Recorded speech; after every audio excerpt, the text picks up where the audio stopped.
Americans love and, well, love to hate SUVs.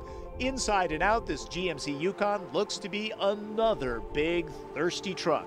But there's an eerie silence when pulling away. This is General Motors' two-mode hybrid.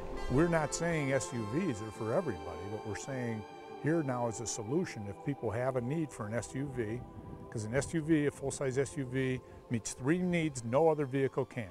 You can carry 8 people, you can tow large loads, and you can carry large loads. You know, a minivan can carry people, can't do the other two. A pickup can carry loads, can't haul a lot of people. So that's what the beauty of these vehicles is, and that's what they're for. Normally I get a week, at least a couple days to evaluate a vehicle. This is just a sneak preview because I'm only getting a couple hours with the hybrid. Like other hybrids, a gas engine and electric motors work together here to save fuel. This is a 6-liter V8 that also runs on 4 cylinders. What's in that box that says hybrid? Basically, that's our TPIM, or traction power inverter module. That takes the power from the hybrid 300-volt battery and drives it into the engine or into the transmission to power the wheels. Anywhere you see an orange cable on this vehicle, that signifies a 300-volt cable. That's important because that's one of the things GM does on all of our hybrid vehicles. When they're 300-volt, you will see an orange cable in all cases. You don't want to mess with that. Don't want to mess with that.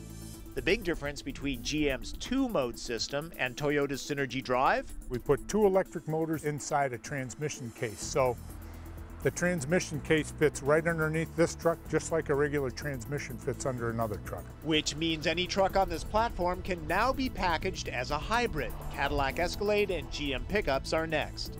Okay, when you start the hybrid, the engine will start initially. It does a system check, and as soon as everything's all set to go and it checks the battery pack is fully charged, the engine will shut off, as it just did. We're currently now on all electric.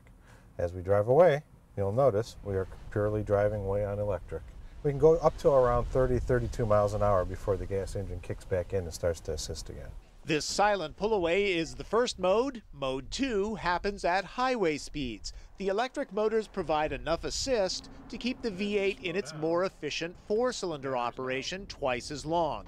At these speeds, Toyota's Synergy Drive largely defaults to gas-only operation. Label value for a non-hybrid Tahoe with a 5.3-liter V8 is 14 miles per gallon in the city. This truck is 21. That's a pretty substantial gain. And then the highway value would be 20 in the city and 21 for the hybrid. So about a 5% gain on the highway, over 40% in the city, and that equates to over 30% overall improvement in fuel economy. The switch from electric to gas is seamless. A graphic shows what power source the driver is using or that the batteries are charging when coasting and braking. The overall experience is like driving a really big Prius. Two-mode will eventually trickle down to Saturn Vue. Why didn't GM start with a small car? Take a vehicle that gets 30 miles of the gallon and you improve it to 40 miles per gallon, you'll save not even 100 gallons of fuel. But if you take an SUV, you can save 500 gallons of fuel a year. Both GMC Yukon and Chevy Tahoe get the two-mode system, plus aerodynamic and weight-reducing tweaks. The price for towing up to 6,200 pounds with hybrid power starts at around 50 grand. That's a lot of green to go green. Environmentalists will note that these trucks use a lot of resources to build. But those who need the space, cargo, and towing capacities that only SUVs offer, GM has an elegant and efficient solution with the two-mode. One more tech note, the electric motors do not assist during towing. These utes are available in rear and all-wheel drive. Two-mode was developed with Chrysler and BMW. Both of those companies will have their products out soon. Of course, Bob, the big question is, does it come with those great big hybrid decals?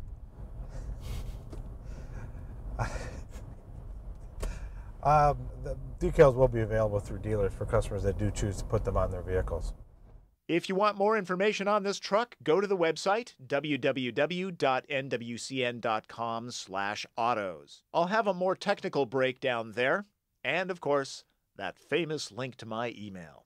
Thanks for downloading. I'm Tom Voelk. That's Drive.